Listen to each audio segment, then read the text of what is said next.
The Grand Convocation Chamber of the Galactic Unity Council had witnessed many historic moments in its 3,000-year existence. Treaties signed, wars declared, entire species welcomed into the fold of civilized space, but never had it witnessed anything quite like this. The circular chamber could hold 10,000 beings comfortably. Today it held 12,000, packed so tightly that the environmental systems struggled to accommodate the mixture of atmospheric requirements. Representatives from 47 member species filled the tiered seating that rose in concentric circles around the central floor. At the very top, in positions of highest honor, sat the Council of 12, the elder species who'd formed the unity and maintained it through centuries of expansion. But today, even the council looked nervous. Order, the magistrate, a Veltorian whose crystalline form refracted light into prismatic patterns, struck the resonance plate. This emergency session of the Unity Council will come to order. We gather to address the matter of species designation 794, humans. A ripple went through the crowd. Fear, mostly, morbid curiosity, the kind of energy that preceded an execution. For those unfamiliar, the magistrate continued, 7 months ago, Unity survey vessels made first contact with a previously unknown species in Sector 47. Initial reports suggested a primitive civilization, barely space-capable, confined to a single star system, possessing rudimentary weapons technology. Standard integration protocols were initiated. The magistrate paused, and the chamber went deathly quiet. Those protocols failed catastrophically. Of the 3 integration ships sent to establish diplomatic relations, 2 were destroyed. The third barely escaped. Since then, multiple attempts at contact have resulted in significant casualties. We have confirmed losses of 47 vessels, over 2,000 personnel, and 3 orbital stations, all at the hands of this single species. Murmurs of shock and anger filled the chamber. The humans, an advisor from the Corthan Empire interrupted, are monsters, violent beyond comprehension. We sent our finest diplomatic corps, and they responded with weapons that... He stopped, collecting himself. That should not exist at their technological level. They fight with a ferocity that violates every principle of civilized warfare. They refuse all attempts at communication, added a Cynthian representative, their mechanical voice modulated for emotional impact. They see any approaching vessel as a threat. They have fortified their home system with defensive platforms that can destroy ships 3 technology generations ahead of their own capabilities. How is this possible? Because they are not like us. This from a Zephyri military commander whose scars suggested extensive combat experience. I led the 4th contact mission. We approached with all protocols observed, no weapons active, communication broadcasts in every known language, clear, peaceful intent. They didn't respond, didn't warn us, just fired. Their weapons are crude but devastating, and their tactics. He shuddered, a gesture that translated across most species as fear. They fight like the universe itself is their enemy. Like survival is the only law they recognize. We recovered data from one of the destroyed ships, another advisor said, pulling up holographic displays. Combat footage from the engagement. I warn you, it is disturbing. The displays activated, showing space combat from multiple angles. Unity vessels, elegant and powerful, maneuvering with the precision of species who'd refined warfare into an art form. And then the human ships, smaller, angular, moving with aggressive unpredictability. The footage showed a Unity battlecruiser being swarmed by human fighters that latched onto the hull and detonated themselves, creating breaches that other fighters exploited. They use suicide tactics, the HFY commander said. They sacrifice individual vessels to destroy larger targets. They show no concern for their own casualties. Every battle is total commitment. Every engagement is to the death. The footage continued. A Unity commander attempting to hail the humans. The communication was clear, peaceful. The response was a missile salvo that overwhelmed point defenses through sheer volume. We intercepted their internal communications during one battle, the Cynthian representative added. The translation is rough, but we captured one phrase repeated multiple times. They came to our home, make them regret it. This species does not fight for territory or resources. They fight because we approached their system. They fight because we exist near them. The chamber was thick with tension now, fear mixing with anger. Several representatives were calling for military action, full fleet deployment to neutralize the threat before it spread beyond its home system. We tried that, the HFY commander said grimly. Battle Group 7, 50 capital ships, 300 support vessels, full marine complement. We sent them to establish a blockade and force the humans to negotiate. 20 ships returned. The humans didn't just defend their system, they counterattacked. They pursued our retreating vessels for 3 light years. They left beacons on the hulks of destroyed ships with a message. Go home, don't come back. Savages, someone muttered. Monsters, another agreed. A threat to civilized space that must be eliminated. The magistrate struck the resonance plate again. Which brings us to today's purpose. We have exhausted diplomatic options. Military options have proven costly. Some counselors advocate for quarantine, sealing off their system and forbidding all contact. Others suggest more aggressive action. But before any decision is made, we have an unusual situation. The magistrate's crystalline form shifted colors, uncertainty in Veltorian body language. 3 days ago, a small human vessel entered Unity space. It did not attack. It did not attempt evasion when intercepted. Instead, it broadcast a simple message. We wish to speak to whoever makes decisions for your civilization. We have information about a threat you face. In exchange for this information, we want to negotiate terms for our people's sovereignty. Shocked exclamations filled the chamber. You brought one of them here? A counselor demanded. Into our capital station? Are you insane? The vessel was scanned thoroughly. It carries 1 occupant, no weapons, no armor, no combat enhancements. It appears to be a diplomatic envoy. The magistrate paused. Though given this species' nature, we cannot be certain of anything. This is a trick, someone said. They're planning something. Possibly, but they also mentioned a threat. And our intelligence has confirmed disturbing activity in the outer sectors, vessels of unknown origin attacking colony worlds, ignoring all attempts at communication, leaving no survivors. 3 systems have gone dark in the past month.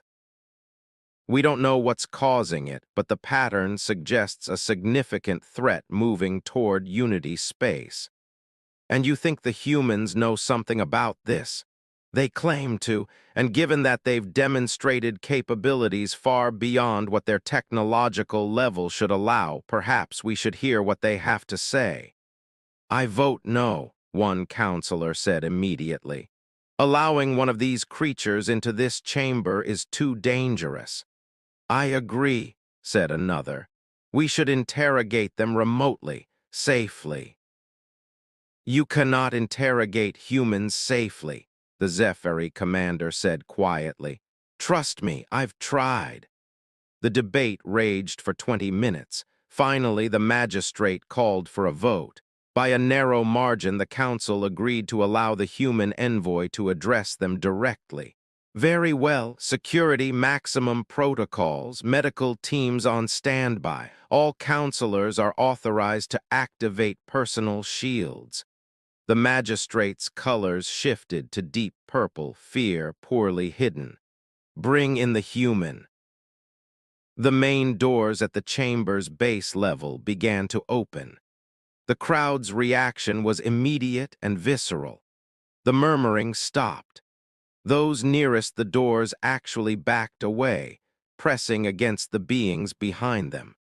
Personal shield generators activated across the chamber, thousands of small energy barriers flickering to life as species that had faced down pirates, warlords, and hostile AI all decided that this one unarmed envoy required maximum defensive measures.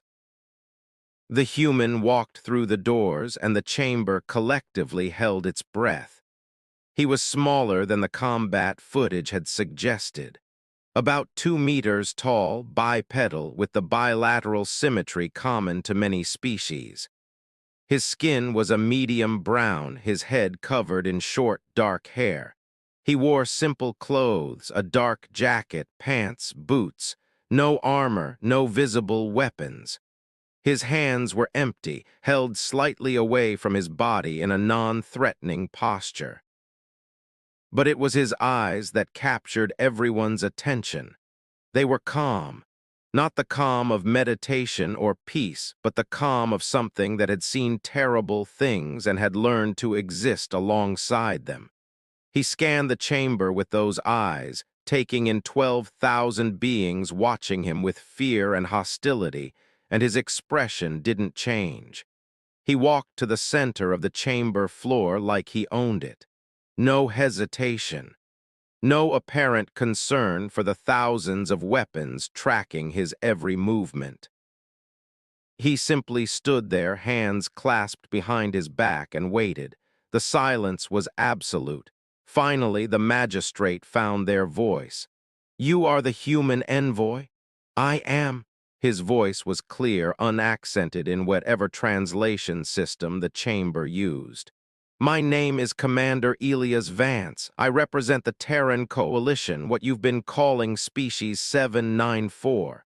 You have information for us. I have a deal for you, but first let me address the obvious." Elias gestured at the crowd, at the active shields, at the weapons visibly trained on him. "You're afraid of us. You've labeled us monsters, savages, violent beyond reason. You've lost ships and people trying to integrate us into your unity, and you don't understand why we keep destroying your vessels. You attack without provocation," someone shouted. "We attack in self-defense," Elias corrected. "From our perspective, unknown alien ships started appearing in our home system 7 months ago. They ignored our hails. They scanned our planets without permission. They established military positions in our space without our consent. When we asked them to leave, they refused. When we demanded they leave, they sent more ships. Tell me, if unknown vessels appeared in your home systems, refused communication, and began military operations, what would you do?" Uncomfortable silence. "You call our tactics savage, suicide runs, overwhelming force, no concern for casualties." Elias' calm never wavered. "You know what we call them? Effective. We're a young species facing civilizations thousands of years more advanced. We don't have your shields, your faster-than-light drives, your energy weapons. We have kinetic weapons, nuclear warheads, and the absolute certainty that anyone who comes to our home system without permission is a threat. So yes, we fight with everything we have. We sacrifice ships to destroy larger targets." We pursue enemies to make sure they understand that Earth is not theirs to take. You're barbarians, a counselor said. We're survivors, there's a difference. Elias scanned the crowd. You're afraid of us because we don't fight like you. We don't follow your rules of civilized warfare. But here's what you need to understand. Those rules only work when everyone agrees to follow them, and we never agreed to anything. The magistrate's colors shifted rapidly. Confusion, anger, uncertainty. You said you had information about a threat. I do. The ships attacking your outer colonies, the pattern of destruction moving toward Unity space. You don't know what's causing it, but you're afraid. You should be. You know what they are? We've encountered them before, 20 years ago, before we had FTL capability, before we knew other species existed. They came to our system, didn't communicate, didn't negotiate, just started harvesting. They took 3 of our colony stations, millions of people, before we drove them off. The chamber erupted in shocked exclamations. Impossible, the Cynthian representative said. If such a threat existed, we would have records. Your records don't extend to unmapped systems on the galactic rim, but the threat is real and it's called the Harvesters. They're not like anything in your Unity. They don't want territory or resources in the traditional sense. They want biomass. They take entire populations and process them into something else. We don't know their origin or their purpose. We just know they're incredibly dangerous and nearly impossible to stop. And you stopped them. The Zephyri commander's skepticism was evident. We didn't stop them. We hurt them badly enough that they retreated. We've been tracking their movements ever since, waiting for them to come back. They didn't. Instead, they moved toward your space. We've been monitoring their progress for months. They're coming, and based on their trajectory, they'll hit your core systems within 3 standard months. Why should we believe you? The magistrate demanded. Because I'm giving you data right now. Elias touched a device at his wrist, and holographic displays erupted across the chamber, star charts, energy signatures, attack patterns. Everything we know about them, their vessel configurations, their weapons capabilities, the tactics that work and the ones that don't. We're giving you this information freely because the Harvesters are a threat to everyone, including us. But in exchange, we want something. Of course you do. The bitterness in the magistrate's voice was clear. What do humans want? Technology? Territory? Weapons? Freedom.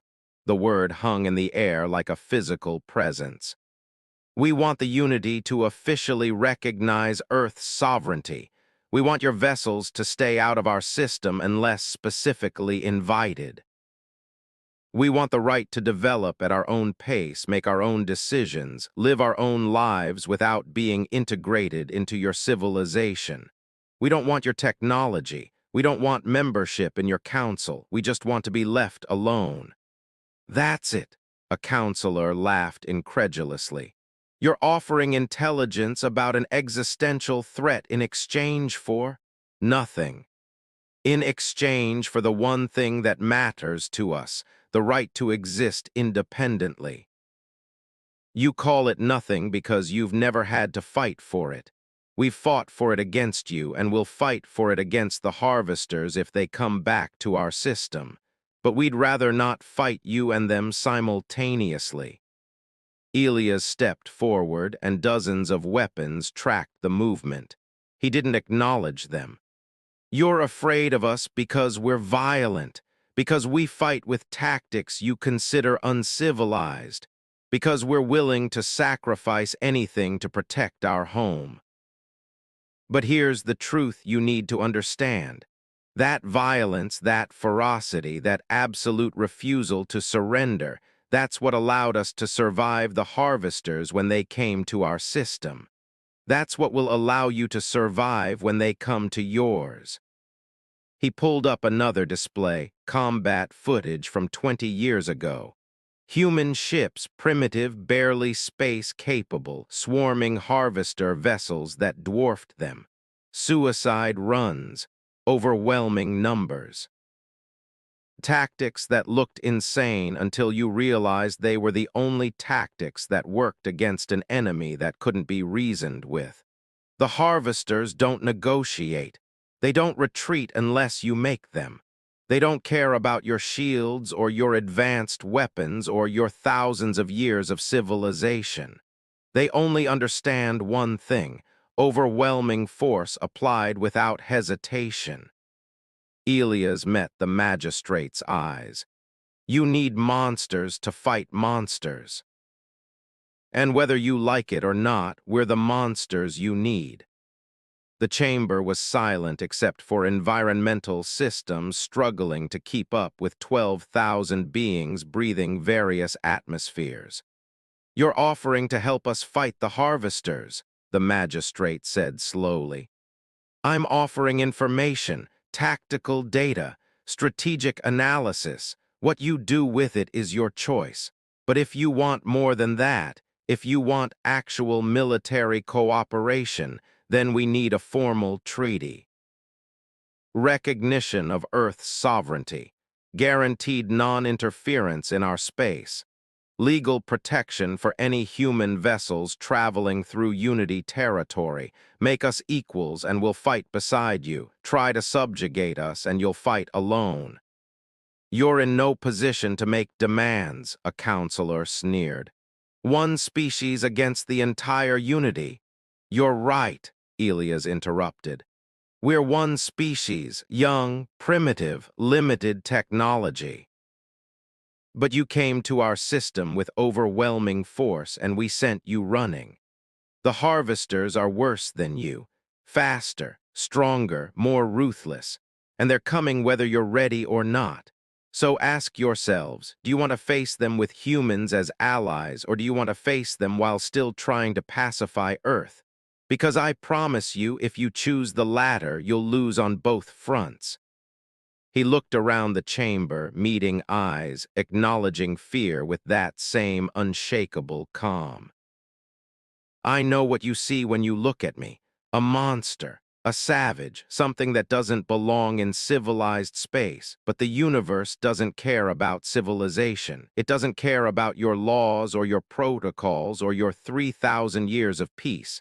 It only cares about survival, and humans are very, very good at surviving.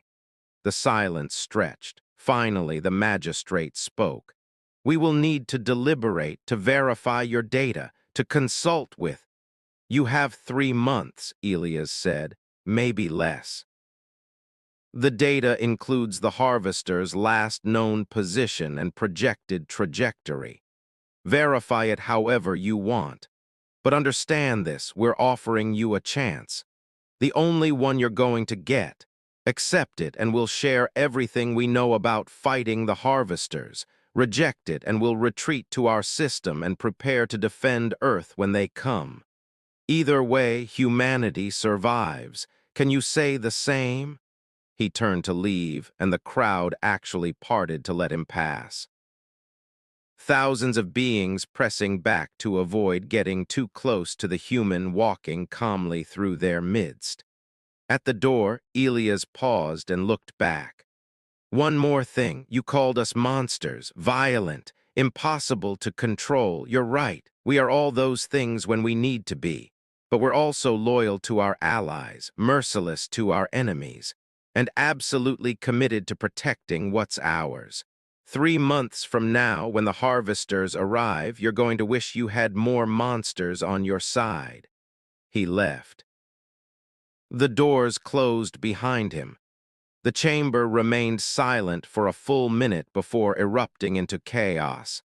Arguments about whether to trust the human, debates about verification protocols, demands for military preparedness, fear about the harvesters, anger about being dictated to by a primitive species. But underneath it all, a growing realization: the human was right. They needed monsters to fight monsters. And whether the Unity liked it or not, they just met the monsters who might save them all. The magistrate struck the resonance plate, trying to restore order, already knowing that the next 3 months would determine whether the Unity survived or fell to a threat they'd never seen coming. And in a small human vessel leaving the station, Commander Elias Vance sat in the pilot's chair and allowed himself a small smile. Phase 1 complete. Now to see if these civilized species were smart enough to accept the help they desperately needed. If not, well, Earth had survived the harvesters once. They'd survive them again, with or without the Unity's help, because that's what humans did. They survived.